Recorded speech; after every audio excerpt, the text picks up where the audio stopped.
Morning, Joe. How are you today?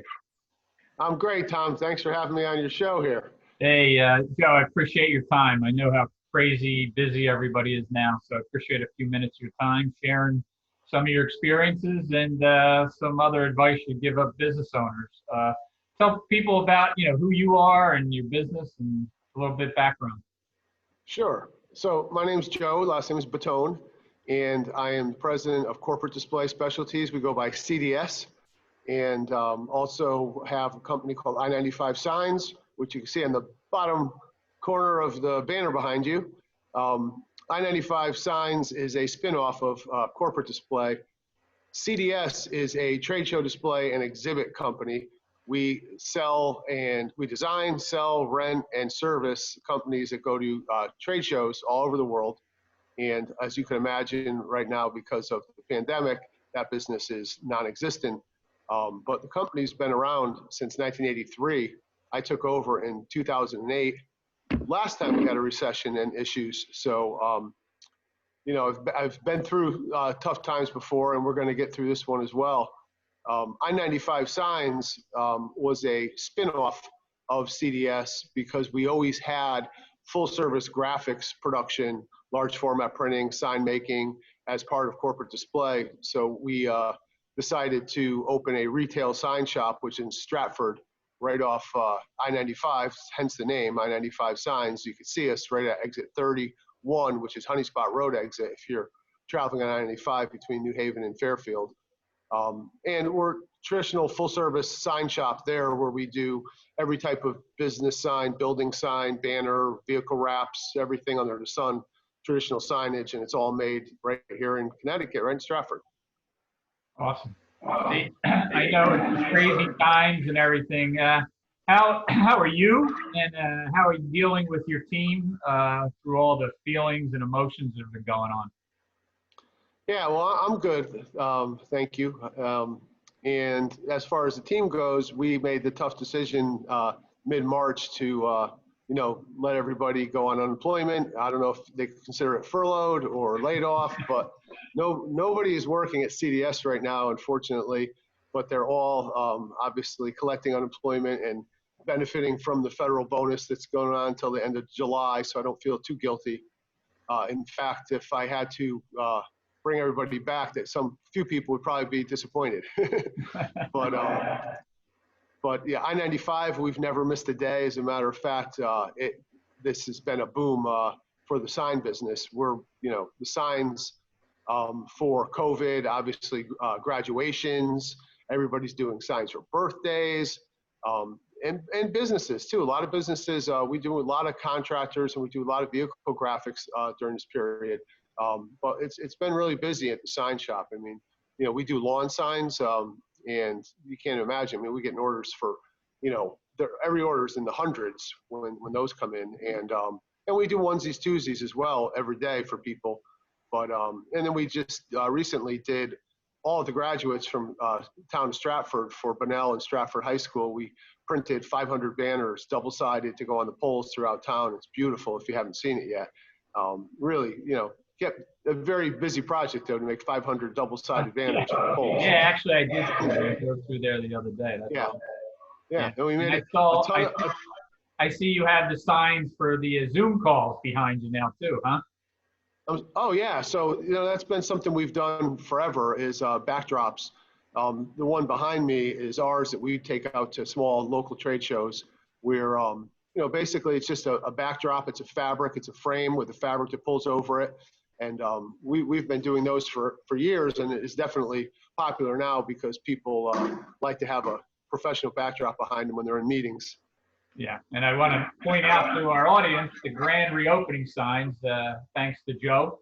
Yeah. And we've been handing those out to businesses here that are just reopening. So, and the feedback and the thankfulness are awesome. Yeah, I've seen all your posts on social media for them, and people really are happy to have them, and they're happy to be reopened. Yeah. We lost you there for a second, Joe.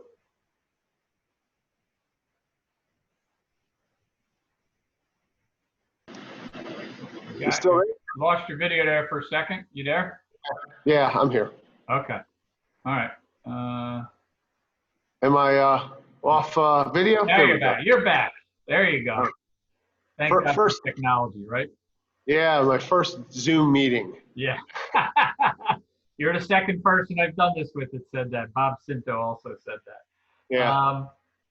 So we talked about, what kind of changes you had to implement. I think you addressed some of those on the CDS, the event planning. I mean, have you made any pivots as far as your marketing, changed who your target market is, or created any new revenue streams versus old ones, or how made any changes there? Yeah, the only really new revenue stream, and again, it's just a temporary thing, is we provide barriers and rooms, partitions, and things for obviously for COVID. We make the acrylic. We have CNC routers here, and we do custom shaped signs and graphics all the time. So we just quickly set up some patterns to be able to make your basic acrylic partitions that you see in a lot of restaurants and on counters at banks. So, I mean, that's been a new revenue stream, but, like anything, it's a competitive market, and everybody saw it as an opportunity who had equipment similar to ours. So, it's hard to be a top provider in any of those, specialty items right now, just because everybody who has a machine is trying to use it and run that type of stuff. In fact, we have a customer at the sign shop who he's I guess a CBD supplier, and he because he mixes stuff and he has all the different materials. He flipped over to hand sanitizer, and he invested a ton of money. He was saying, like $15,000 investment to ramp up hand sanitizer, and as soon as he hits the market's flooded. Right. So you couldn't find it anywhere, and now you go in every store and they can't sell it. They can't even sell it because there's bins and bins and boxes everywhere, because everybody tried to create a new revenue stream. And I think all the breweries, all the liquor manufacturers are all, well, what can we make?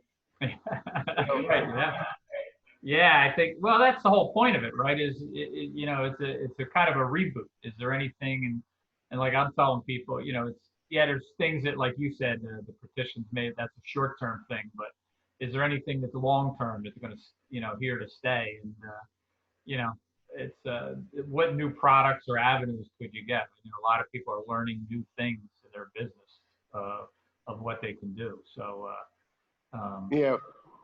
We had a lot of talk about, trying to implement, host virtual meetings and hosting. And again, it's not our core business. There's companies that are good at it, that have been doing it. So at the moment, we step back from trying to really reinvent ourselves from a standpoint of our core business, which is the exhibits for trade shows. We don't really have a solid outlook to when that business will come back. At one point we thought it would be July. Now we're thinking it's going to be October, could be December, and it could be next year. Thankfully, we're, like I said, started in 1983, and it's a very strong company with a lot of clients. And we expect that when it does come back, they'll come back, and we'll be able to pick back up. From a financial standpoint, we have the balance sheet to be able to survive well into 2021. So yeah, well, that's important too, is, knowing your numbers. I think that's the other thing is, knowing your numbers today, next month, and keep them in 90-day plans. Yeah. You and I talked 90-day plan. Yeah, I've seen your I watch a lot of the videos you post about the planning, and the 90-day planning is key. And really, it's hard to look any further out than that right now, just because, every day there's new headlines and you never know what's going to happen. Yeah, no, I think you're right. And that's why it's so important to know, you got to know what your numbers are. And, I've even taken some clients through exercises on, September and October, planning, doing some what ifs. What if it were 50% of where we think we should be? And, you got to be ready to move on the dime. But I also think there's opportunities out there. Kind of like you're saying with your team, you're looking at stuff, and you take 2 steps forward, then stop and come back, and then take, I Yeah. don't think it's going to be a home. There's not a secret hidden somewhere that's going to be the all encompassing, but I think it's a lot of little pivots in your business that are going to create opportunities. And I think you got to keep looking for them and keeping a positive attitude. Um, Yeah. you know, One good point for us is that because we sell some very large exhibits, they go in giant crates, and most companies don't have the facility, especially professional services companies. Manufacturing companies do, but they still utilize us for storage and management of their properties. So we run into an opportunity to be able to still have revenue, even though there isn't any shows, from companies who store all their property with us. And realistically, it helps pay the rent. Right now, rent is our biggest expense. We relocated our main facility for corporate display in December from Stratford to Orange. So we moved to a larger facility, took on more rent, and obviously a lot of expenses for the build out. And we moved in January, and then in March we have to go home. yeah. But like I said, and the one thing I've always known about you is you've always adjusted quickly and, like you said, survived some of these issues and been very profitable. But I think that's the message that I'm hearing from you, is to keep looking at different angles and don't let, the negativity set in. There's a lot of positive things you can, come out of this. There are. I'm curious. I know you work with a lot of restaurant owners, and with the restaurants being closed but open for takeout, I have seen the times I've gone to a restaurant to get takeout or curbside pickup, a really high level of activity. And I'm curious. My mindset, not being in the restaurant business or working with them as you do, is, boy, it seems like they're doing really well. With the takeout, it's constant. And sometimes, when you have a restaurant, as you would know, you're only as good as your table turn. How fast can you turn people to come in the door, out the door? And, obviously, if nobody's sitting at your tables, but there's still people trying to buy food and they're all taking it out the door, there's no turn. So I'm very curious. What have you seen? Is it actually a pickup? Is it a decrease? Is it tough decrease? I think it is determined. I don't think it depends on the style of restaurant you work. The takeout I think what I've seen in the restaurant business that maybe people avoid it was the takeout, and it's kind of a hassle getting away from their core. Most people I've talked to are just going to keep it as a core, part of the business. I don't, is it offsetting, people 3 to 4 at a bar? No, that's, Yeah. I guess the bar business is definitely, killing the restaurants. That's where they make their money. Right. Exactly. The profitable stuff. So, but what I do see is a lot of people, not a lot, as some restaurants or delis or that are you have to be online. I think you need it definitely have online ordering and a system for pickup. And I think that what I see people doing, getting good at it, and that'll stay.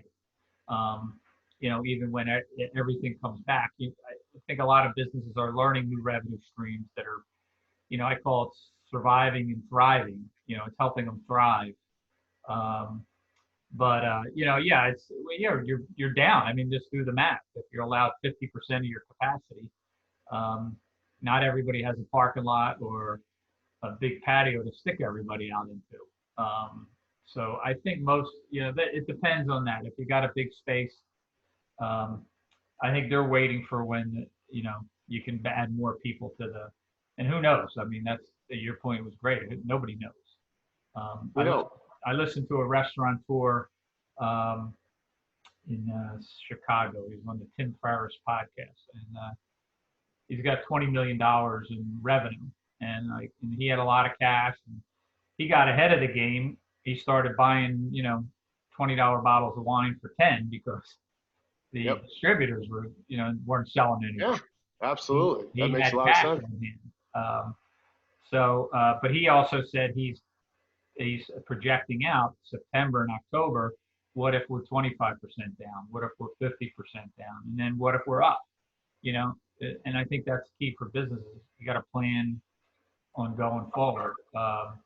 So I think the outside dining is helping here. I know some people are putting up tents and rooftop bars, because it's Connecticut, the weather's going to change quickly. Yeah. So you got to move on to dine. I think you're right. It's good to see a lot of activity. I mean, now you go to the other extreme with McDonald's and those places are racking up, unheard triple their earnings. Yeah. So the takeout, and one thing I had learned over the last couple of years that for restaurants to make good money, I've talked to some really top restaurants. You still is what goes out the back door. Your catering, Yeah. that type of thing. So I think that'll be bigger. However, everybody's got to get back to work. If they're working out at home, that's the catering stuff is slowed down as well.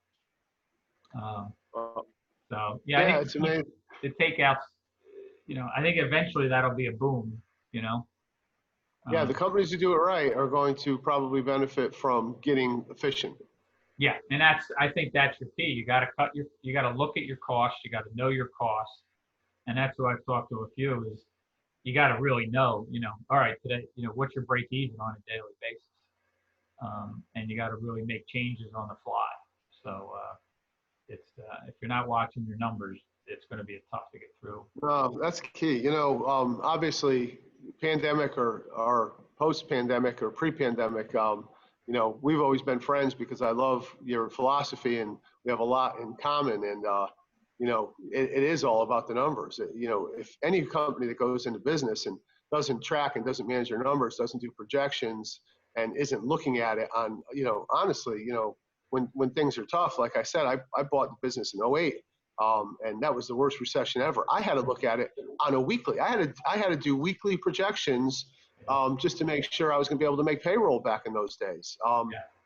And then you have to look at it monthly. You have to look at it annually. But looking at year over year is not going to help a business make decisions. No, especially now.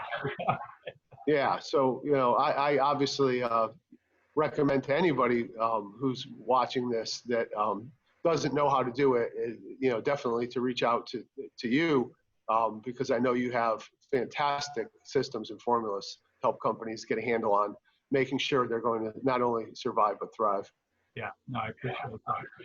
So what piece of advice, you've been through the survival, the thriving, and going forward, what one or two pieces of advice do you have for other business owners? I mean, everybody's at a different stage.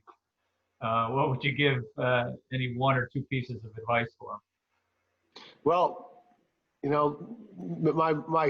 my first piece of advice is, a difficult pill to swallow, and that is you have to work really hard. You're not going to succeed unless you're willing to go above and beyond for your customers, for your employees, and for your community.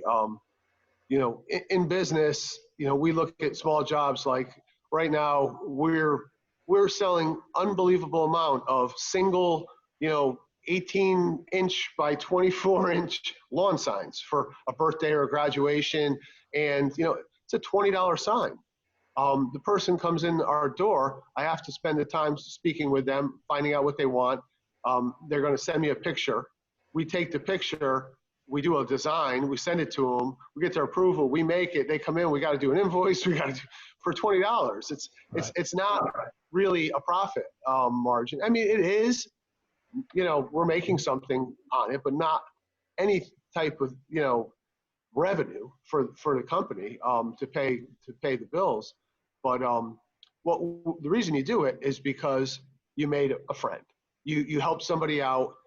They got to experience who you are, what your company is, what your brand is, your turnaround, your honesty, how when you said it will be ready at 5, oh, it was ready at 5, and how easy it is to do business with you. So that every time that happens, it's an investment in the future of the company, not that selling that small sign. And any business is like that. You can't look at what I'm going to make on this particular job and decide how you're going to treat your customer.